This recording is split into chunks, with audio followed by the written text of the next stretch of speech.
Basis data. Di video ini, kita akan mengenal apa itu basis data dan mengapa perannya sangat penting. Bayangkan, semua data siswa dicatat di buku. Saat data hilang, rusak, atau numpuk terlalu banyak, semuanya jadi kacau.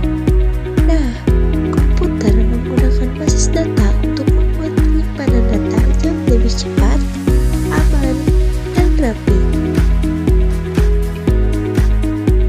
Basis data atau database adalah sebuah kumpulan informasi yang disimpan di dalam komputer dan dapat diperiksa, diolah, atau dimanipulasi secara sistematis menggunakan program komputer. Istilah basis merujuk pada gudang atau tempat penyimpanan, sedangkan data merujuk pada fakta-fakta yang dikumpulkan. Dengan menggunakan basis data, pengguna dapat menyimpan informasi dalam media lain dan bisa mengaksesnya apabila diperlukan. Bentuk basis data. Basis data disimpan secara terstruktur, biasanya dalam bentuk tabel, kolom atau file yang berisi jenis data seperti kode barang, nama barang, dan stok barang. Lalu selanjutnya ada bentuk baris atau record yang berisi data lengkap tentang satu orang atau objek. Dengan struktur seperti ini, komputer bisa mencari data kita dengan lebih cepat. DBMS, Database Management System. Data dalam basis data itu seperti barang-barang di dalam sebuah rumah besar. Supaya rumah tersebut rapi dan aman, dibutuhkan pengelola rumah. Nah, di dunia komputer, pengelola itu disebut dengan DBMS atau Database Management System. DBMS berfungsi untuk menyimpan data di tempat yang tepat, mencarikan data saat kita membutuhkannya, mengubah data jika ada pembaruan, dan menjaga data supaya tidak bisa diakses oleh sembarang orang.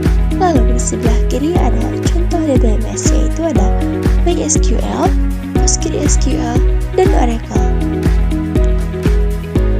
Gambar ini menjelaskan alur pengelolaan data dalam basis data. Data dimulai dari pengguna yang memasukkan informasi, lalu data tersebut disusun dalam bentuk tabel.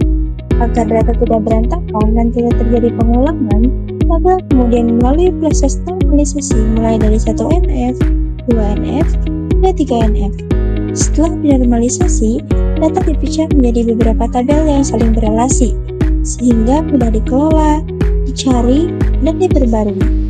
Terakhir, seluruh tabel yang sudah terstruktur tersebut disimpan dalam database, sehingga data menjadi lebih aman, konsisten, dan siap digunakan oleh aplikasi. Contoh penerapan database. Yang pertama, penerbangan menyimpan saldo dan transaksi. Yang kedua, sekolah menyimpan data siswa hingga absensi.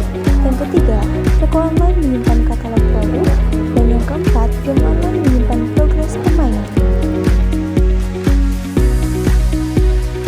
Bahasa SQL. Untuk berkomunikasi dengan basis data, kita menggunakan bahasa khusus yang bernama SQL atau Structured Query Language. Dengan SQL, kita bisa mengambil data, menambah data, mengubah data, dan menghapus data. SQL adalah bahasa yang wajib dikuasai bagi yang ingin belajar IT atau programming. Lalu ada contoh sintaks SQL. Yang pertama ada select from siswa, yang artinya tampilkan tabel siswa.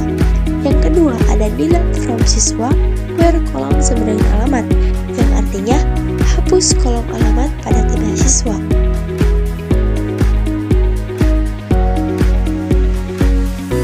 Kesimpulan, sekarang kita tahu bahwa basis data adalah fondasi utama dari hampir semua aplikasi digital.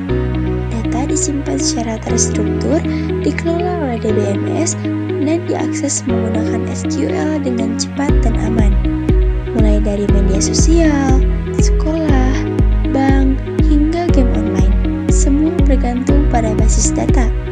Memahami basis data berarti memahami bagaimana dunia digital bekerja. Teruslah belajar karena siapa yang menguasai data, ialah yang menguasai teknologi.